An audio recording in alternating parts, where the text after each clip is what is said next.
Today on Dr. Phil, no one was prepared You're a cop. for this shocking revelation. And you are a heroin addict. Heroin? You have no idea, as your dad, how much hurt that just caused. She deceived her family. Anybody that will use a mother's love to get drugs, that's terrible. Now comes the moment of truth. So I've thrown in the towel. I want you to pick the towel back up because you're going to need it. Let's do it. If we're going to do something here that matters, then we got to deal with the truth. Have a good show, everybody. Here we go. If I can help get this family back on track, are you willing to do that? Ready, three, take. This is going to be a changing day in your life. Well, for those of you at home, we shoot the show out here in California, in Los Angeles. And when you think of our neighboring Orange County, California, you immediately envision pristine beaches, sprawling hills, layered with beautiful and immaculate homes filled with picture-perfect families, right? Well, my first guests live in this beautiful community and fit the image and facade that comes with living there. But their life is far from perfect. If you were to see the way we live, you would think that our lives were pretty much perfect. From the outside, we look pretty much like the perfect family. Tiffany's had a drug problem with Oxycontin for about 4.5 years. I honestly thought she had beaten the Oxycontin addiction. Being a police officer and knowing that my daughter engages in illegal activities such as using illegal drugs is very embarrassing. Tiffany's been to rehab numerous times, and unfortunately each time she's failed. No parent likes to admit the fact that they may have a child that's addicted to drugs. Tiffany has a problem when she's using the drug that she turns into two different people. She's like Dr. Jekyll, Mr. Hyde. She'll be talking to you fine, and then she'll turn around to somebody else and pretty much just rip their head off. I'm fed up with Tiffany. We've tried everything we can to give her what we can afford to give her. One of my worst fears is coming in and finding Tiffany dead. Look, there comes a point, Ken, Susie, you guys love this girl, right? I mean, this is your daughter, and you love her, and she has had a rough go. She's made some bad choices, and she has to own all of those choices. But I want to be very real about what happens when we're dealing with somebody with a drug history. It doesn't happen in isolation. You are not responsible for her doing drugs. You're not responsible for her doing drugs. That's not what I'm saying at all. But when you have a young person with this kind of history, they don't do it in a vacuum. They do it with their family around them. And your reactions have contributed to it, either positively or negatively. And I want you, before we even start, before we even talk to her, I want you to grade your own papers. If you had this to do over again, Ken, what would you do differently? I think if I had to do it all over again, I'd probably put more of an emphasis or focus in keeping my first marriage, obviously, together. Or staying married to Susie back years ago when I made the choice to leave. Today, I think over the course of the last 4 or 5 years, I've made choices in terms of probably enabling her to do things that she shouldn't be doing, and that's by financially supporting her in ways that I probably shouldn't, giving her money, buying her car, and just a host of other things like that, I suppose. When you say that you have enabled her, that's kind of a buzzword everybody uses, but you get what that means is by you financially giving her money, particularly on the heels of her crashing in an effort to get her back up, that you are empowering her to self-destruct. Do you get that? Yes. Because you say, well, but I mean, she's in the ditch here. I got to get her out of the ditch. No, it's in that ditch that she may face the fact that she has to make different choices. But if you come along and she totals a car, for example, and you buy her a new one, then listen, kids learn what they live. That's a bad fact, right? And you thought she was completely clean until we called you and said she had written us and said that she wasn't actually clean. Right. So how did you miss this? Has she been out of your orbit? Has she been away from you? Actually, she had just been in a rehab center, and she checked herself out. She wanted to come home because she was hurting so bad with a migraine headache, and the facility wouldn't give her aspirin. She wanted just a Tylenol or something for the headache, and they would not give her the aspirin. So that's the story she told us. That's what I think. I don't know any different than that, but that's what I thought. Well, let's assume that's true, and I think that's complete crap. But Okay, so... I mean, let's Okay. but let's assume for argument's sake it's true. So she checks herself out AMA. So these professionals, you know, doctors, nurses, psychologists, psychiatrists, addiction specialists, all, they don't know anything. She knows she needs an aspirin. Right. So she's leaving. And she comes where? She calls me to come pick her up. And you? And I picked her up. And take her? Back to her boyfriend's house. Okay, so you're her taxi cab. Well, she basically told me if I didn't come, he would come when he got off work. That was just the point. Did you think about calling him and saying, hey, we don't need to be doing this. She needs to stay right where she is and not having a ride. This crisis may pass? No, I'm sorry. I didn't think about Okay, that. and listen, I get it. I'm a parent and now a grandparent, and I get how hard it is, which is why I'm talking to you first. Ken, Sure. you say you've gone into $40,000 debt for things, knowing that she was an addict.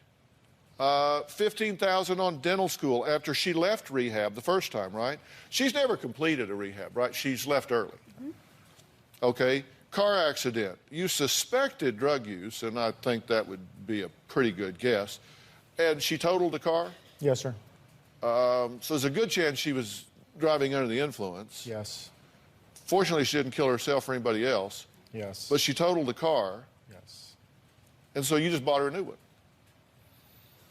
Yes. You know, when you hear it like that, it sounds, when you put it in, you connect the dots. Even with the headache thing, you know what? I Yeah. never doubted her for a second. I didn't. Yeah, that's why we're talking.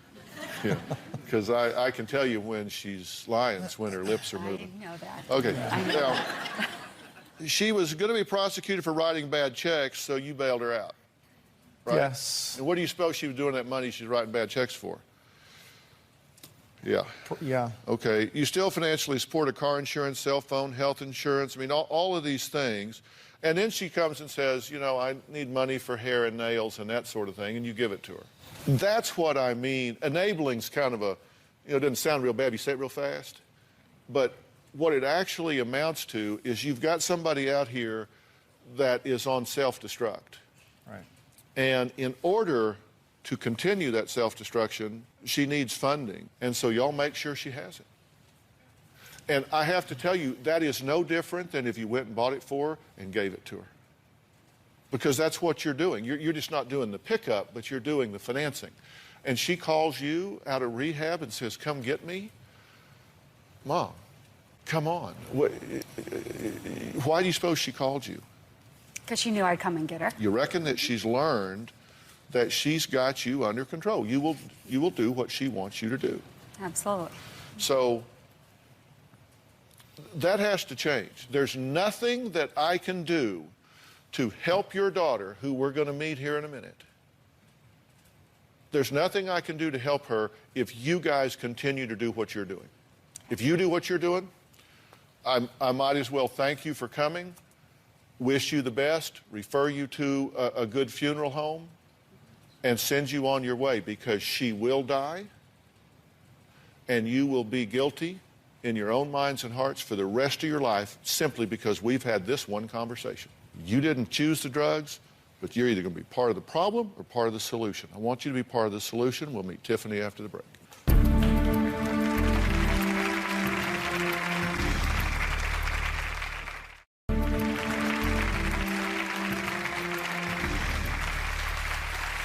Well, I'm here with Ken and Susie. They are divorced now, but they are the biological parents of a beautiful daughter, Tiffany. She has a history of drugs. Now, they believe that she has been okay and off of drugs until she contacted us. She wrote into us and said, look, I'm living a lie here, and I need help coming clean, confessing where I am, talking about what the truth is. So let's bring Tiffany out so you can meet her and add her to this conversation.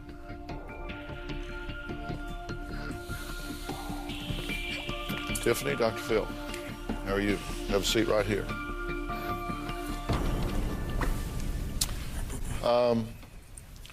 You wrote me a letter. Why now? Why me?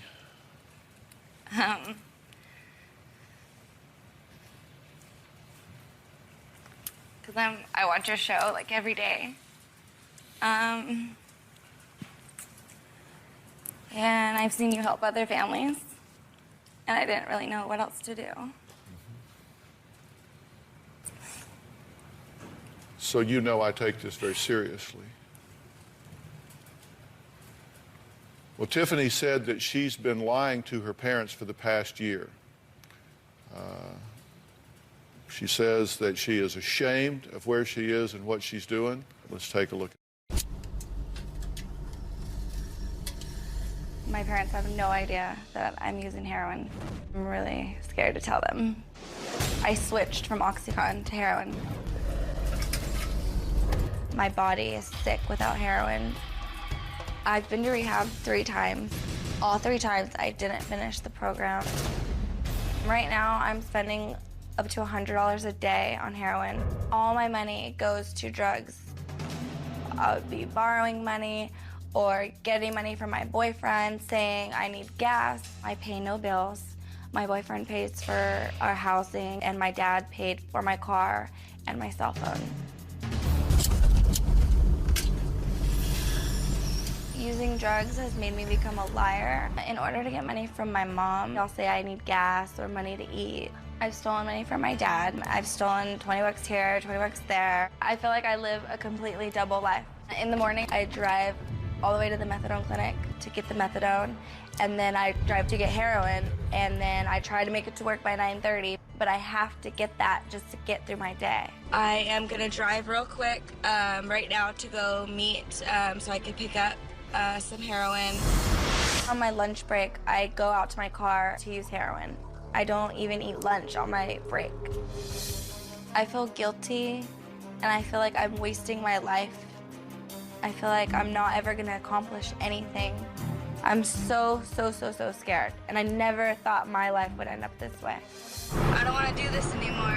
It's always like this, running around and back and forth. I have to go get something just to make it, you know, through the day.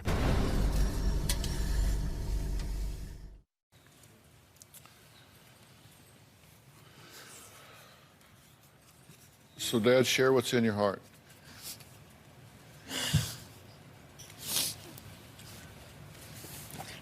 I'm sorry. Really? I can't even talk.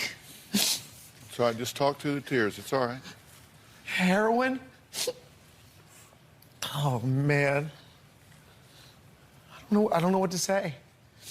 Honey, that just, you have no idea as your dad what that makes me feel, or how much hurt that just caused. You know, and some of the things that you just said regarding your stealing and doing what you're doing on your lunches. Just living a lie like that.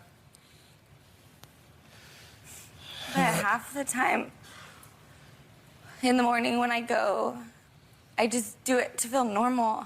Like, it's not fun anymore. It's not. Like, people think like, oh, doing drugs, fun, friends, partying. It's not. It's my survival. It's to function. It's to feel normal, to go be able to take a shower and to go to work and make it through the day without being really, really sick. See, and I don't understand, Dr. Phil, where she's coming with feeling normal and stuff. When you get sick, when you've done the detox a couple times, that's what you're talking about? Yeah. But yeah, you've failed rehab twice because you've chosen to take yourself out of rehab? Really? I didn't give enough time for... It takes, like, doctors have told me that it takes, like, up to a month to feel normal, for your body to feel normal again. And I gave in because I just wanted to feel normal. What do you want to say? I'm in shock. I didn't know that she was still doing this. I thought she was fine.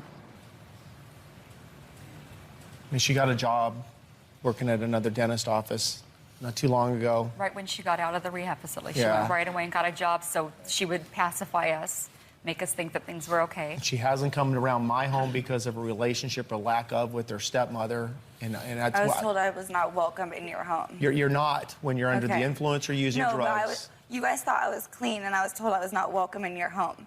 And you did not know that I was using. Well, I knew the other day after you The did other your- day, yeah. no, I was told I was not welcome in your home when you guys thought that I was clean. No, but when you came to the home and you were told you weren't welcomed, it was because how you acted at the house and I'm not talking about on Sunday. Okay, I'm talking back when you disrespected Christy by yelling at her in our home and It acting the wasn't way just you did. me. Regardless, that's what you can't Okay. come into our home and talk to Christy like that and expect that you're going to have open arms when you come through the door. This is the problem.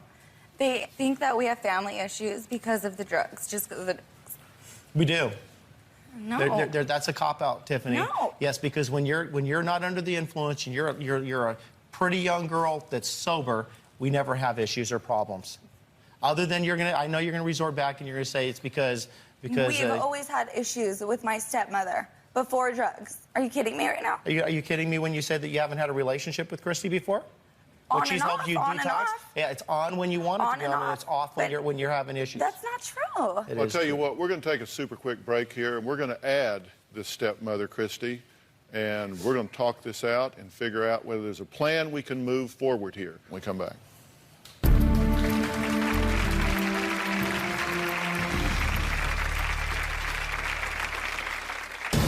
I definitely think my stepmom uses my drug use to keep me out of the family. Grow up, Tiffany. If you're not going to care for yourself, then no one's going to care for you.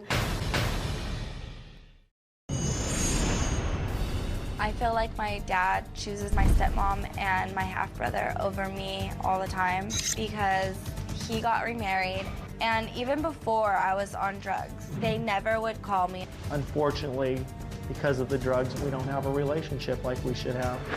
I lived with my dad for a little while. He basically just said, you know, the only way you can live here is if you're clean. He would drug test me, so he knew, and he kicked me out. Tiffany's addiction has had a major impact on my relationship with my current wife.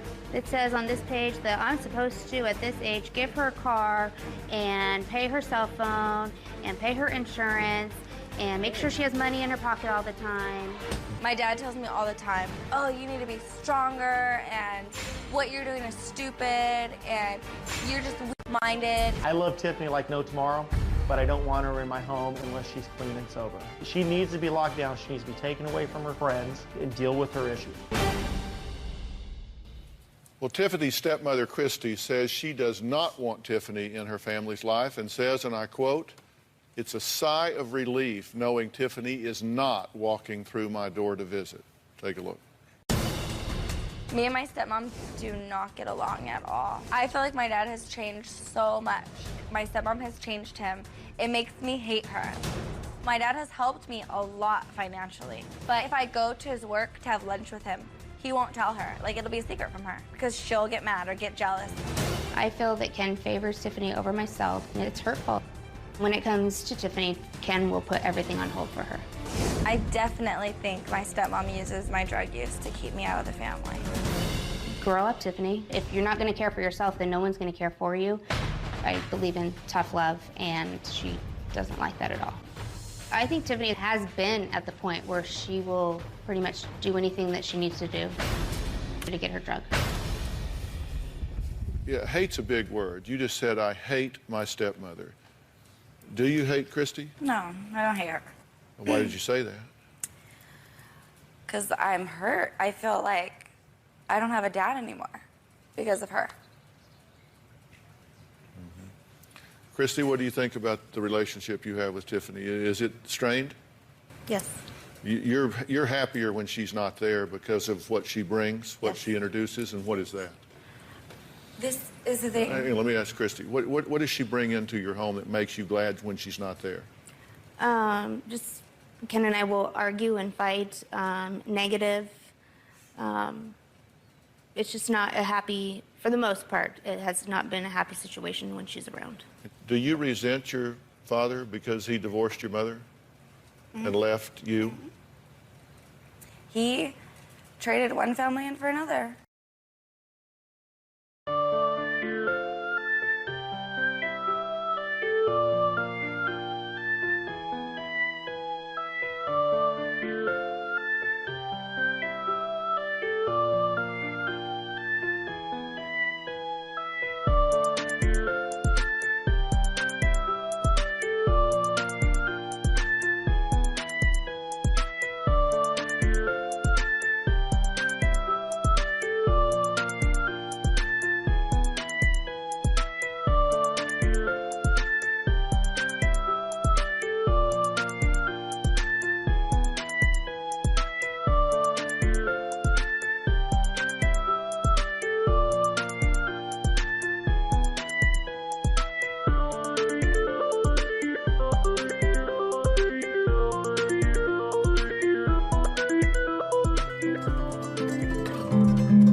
Even before my drugs, she has said, I am jealous of you and your father's relationship because me and my dad weren't close growing up. This was when I was like 14. No drugs. Okay. So we were close. Like, I was the only girl. We're gonna have a different relationship than him and my brothers. It's different, you know? And she's always said that she's jealous of that. If I go have lunch with him, he can't tell her. One time, I was getting my nails done and he was with me and he got a pedicure and he couldn't tell her. Why is that? It's not that I can't. It's not that I can't tell her. You can, but it'll spark a fight, and you avoid the fight because she brings up valid concerns or issues about you when we're together. My giving you money. Did you give her money? And you're right. I have sometimes not been honest with my wife Christy because of our relationship. And I again apologize. She knows. I've given things to you that I really shouldn't do. Both your mom and Christy have said, you know, why? Why are you doing these things for her? That she can be like, oh, I believe in tough love. Like, Obviously, like, she's been right though. Okay. I mean, but it's like, I feel like I have a mom, I have a dad. Like, I don't need another tough person on my case every day. Like, well, you can be my stepmom, and she's like, I want to be your friend. Like, problem is we haven't been as tough as Christy. No, but I'm not gonna. With our relationship, how it is, like, I didn't grow up with a stepmom, like, knowing, like, oh, my second mom. Like, it wasn't like that. She came into my life, and I was like, oh, say hi to your new mom. Like, my dad told me, I'll never get remarried. I'll make sure that you guys, like, say it's okay and like her and approve. And you went and got engaged and didn't tell us, okay? I remember, we're engaged, coming home. Okay, she got pregnant. The way I found out, I'm sleeping, and my dad comes and wakes me up, and this is when I was like 12, 13, 14, I don't know. Hey, by the way, her family's coming over today, so just a heads up, she's pregnant. Like, are you kidding me? I honestly don't remember that. You don't remember anything, though. I do, and it hurts. You don't remember nothing. Is that your theory of why you've chosen to medicate yourself? No, I don't blame that on anybody. What do you blame it on? Because that's what we're talking about here. The fact is, you are a heroin addict, and you did heroin today, correct? This morning. You've done heroin this morning, before you came here. We'll be right back.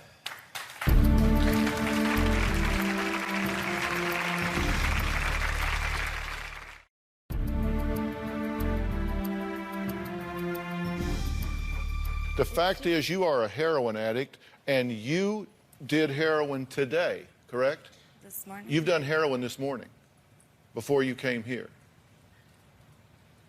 Okay, so this has got a grip on you. If you don't do it again soon, you'll start to react, correct? If you don't have a fix before the end of the day, you're going to start... I'll be sick. You're going to start getting the flu. You're going to start getting real sick. That's the point that we're at, guys. And you say, you know, I thought she was fine. I don't know if you thought she was fine or you just desperately wanted her to be fine. But she's not fine. And there's a lot of family that goes into this. Do you support her getting sober, getting clean, getting her life together? Because, you know, here's the thing. When you're a heroin addict, you kind of lose all credibility on everything else.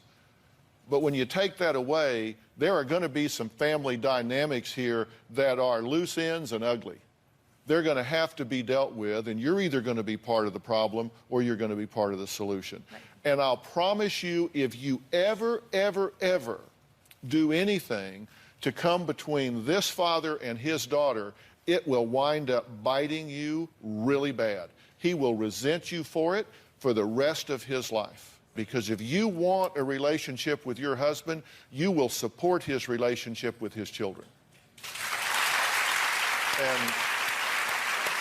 And vice versa. I mean, you'll support her relationship with her mother.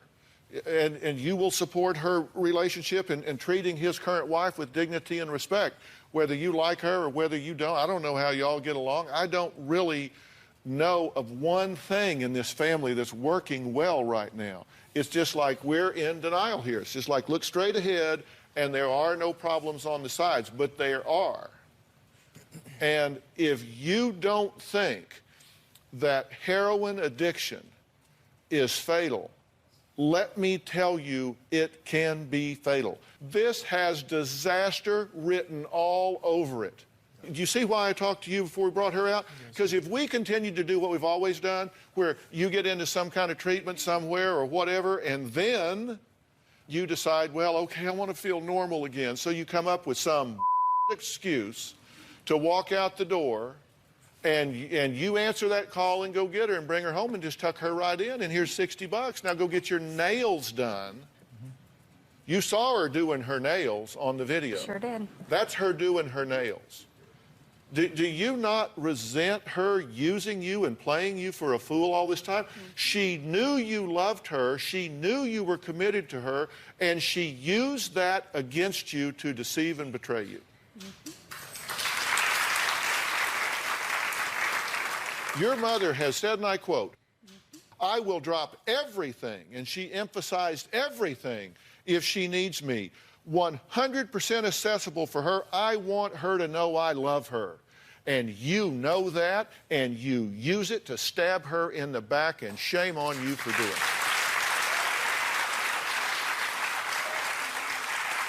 Anybody that will take something as pure as a mother's love and use it to get to drugs and betray her, that's terrible. She says if you can't afford to eat, she will cook for you. She takes you to the methadone clinic. Oh, come on, that is what I think of that. That has to be over. That is the relationship you have had. It is now shut down. It is ripped in half. Because if they're not willing to do what I am asking them to do, I wouldn't touch you with a 10-foot pole. I wouldn't touch you with a 10-foot pole. Because you need somebody to tell you the truth. And the truth is you are a spoiled brat, Missy, and they have spoiled you. And so you come out here in your self-righteous, sanctimonious way and criticize the manner in which they parent and the fact that your father deceived you. You're the biggest liar in the building. Do you get that? Don't roll your eyes and look at me. I'm telling you the truth. If there's anything I'm telling you that won't withstand challenge, then bring it on. I want to hear it. I want to hear it. I'm telling you, you're the biggest liar in the building. Now, you tell me I'm wrong. I know I am. I'll be right back.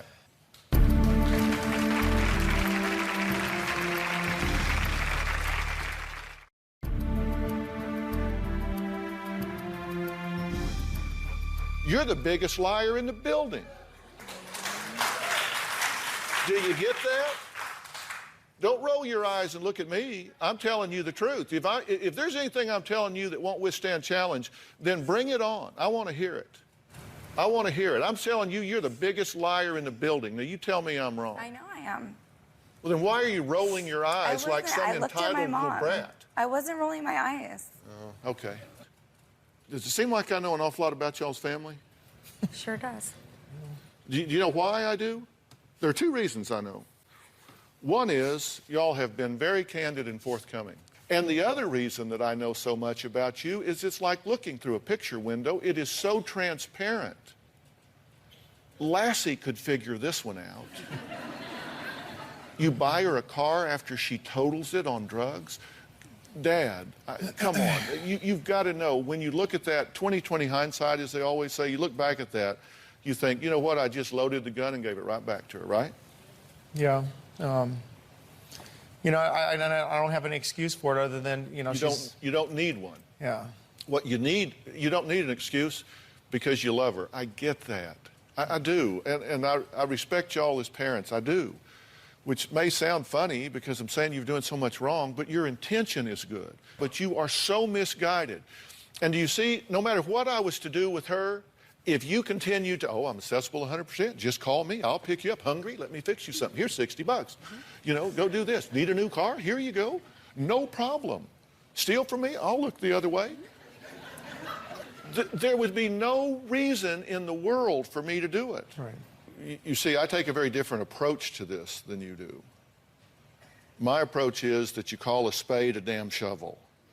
And I'm saying that this is a spoiled, entitled heroin addict that expects you to bail her out and let her abuse herself in a way that is life-threatening. That can't happen. It cannot happen.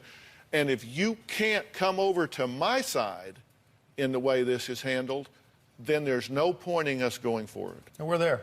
Trust me. On your side. This. Don't know what else to do, Dr. Phil. That's why I'm here. I mean, I think I mentioned I've thrown in the towel. I don't know what else to do for my daughter. I want you to pick the towel back up and put it around your neck because you're going to need it. You're going to need it.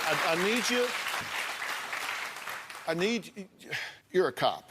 Yes, sir. I need you to bring the professional skepticism to this that you would if you picked up one of these people's kids. And you know what? If you love her, And I know that you do.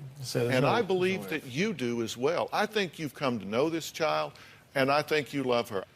She needs to know that this is the last time around the track, that you're not going to do this with her anymore. Right. And so I'm going to tell you what I'm going to do. I'm going to dismiss y'all right now. I want you guys to go back to the green room without me. And I want you to have a conversation among yourselves back there. And you're either going to come back out here and tell me that everybody's on the same page here. No more coddling this kid. She goes where she needs to go for however long she needs to go, and she has to do whatever she has to do. And let me tell you something. It ain't some 28-day wonder.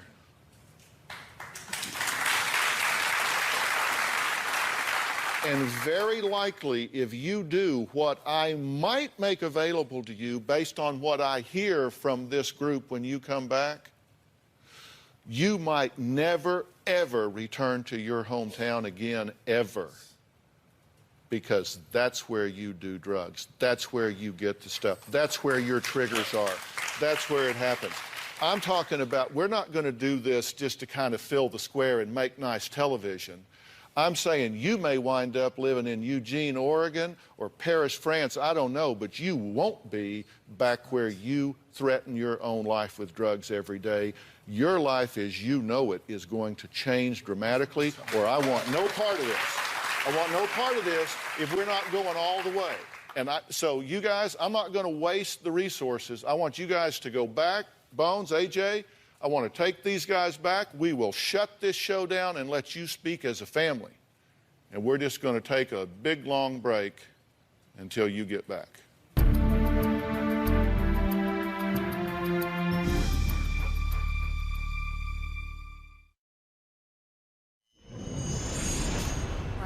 We're doing this. This is it. This is the last time. This is it. We're done. We're clean. We're sober. We're going to be responsible adults and make good decisions. Right? From now on, 2 choices, you're going to make the right one, the good one. Right? And whatever Dr. Phil says is what you're going to do. You got to want it, Sid. You don't want it? I do want it. Okay. Not us. Let's do it. Let's do a group hug. Come on. Love you, right? We're in agreement. We're in. Whatever we got to do. We're in. We're back. You've just been watching a couple of commercial messages for a few minutes, but we've actually been gone a pretty good while because I asked Tiffany, her biological parents Ken and Susie, and stepmother Christy to go backstage and discuss whether or not they are ready, not just as Tiffany, but as a family unit to do what has to happen to really give Tiffany a chance to get clean and sober once and for all. And I have to say, you know, one of the things that frustrates me most in this profession over the years is people that, like, they'll have a kid or someone that's creating a lot of problems, and they'll drag them to the altar of the therapist, drop them off, and say, okay, fix them, and we'll be back when you call. Well, it's just not that easy. You know, no, you're not going to just drop them off. Everybody's staying.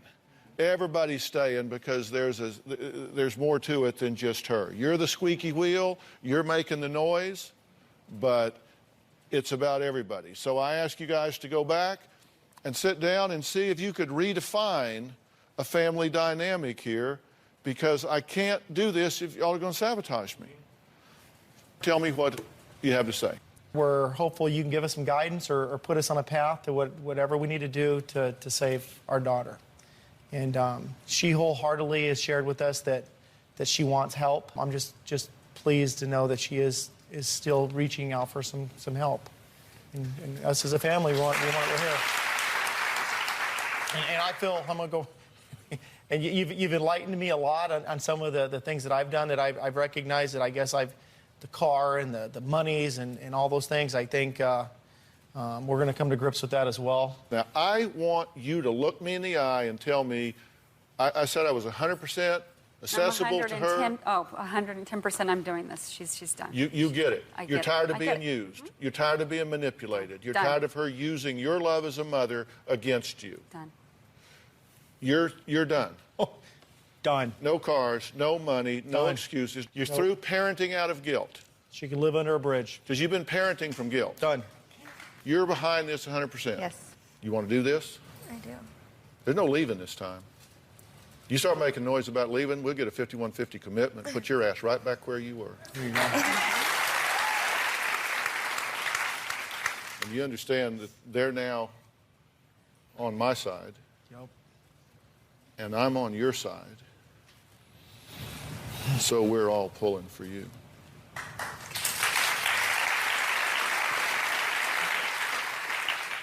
I have what I believe are the best people in the country to do this.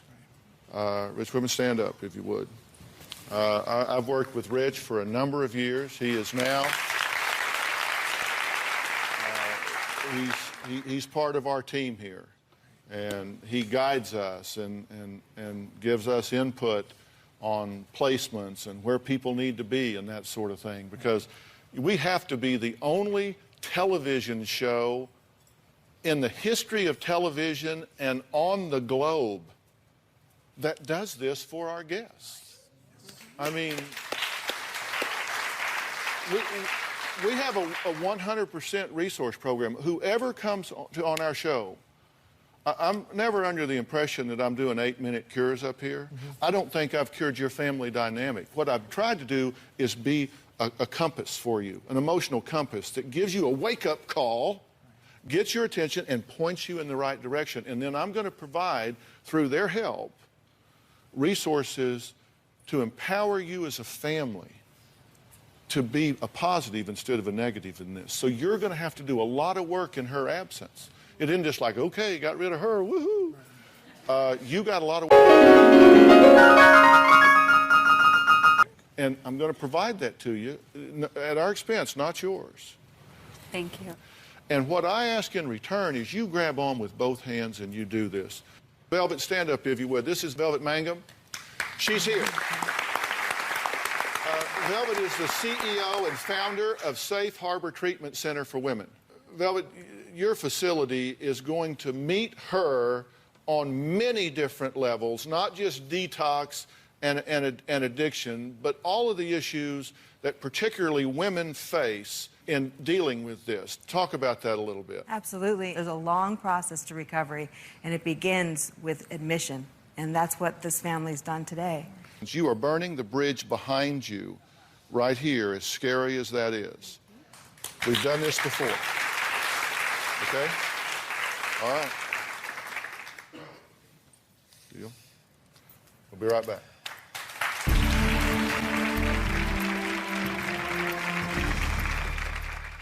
I want to thank all of my guests today, and a very special thanks to Safe Harbor Treatment Center for Women and on-site workshops. I really appreciate the skill that they bring to this. Look, drug addiction is a disease, but it can be controlled. It can be managed. We've got lots of resources on drphil.com. So if you're in that situation yourself or somebody you love, go there, but it doesn't get better with time. Don't put it off. Thanks for being here.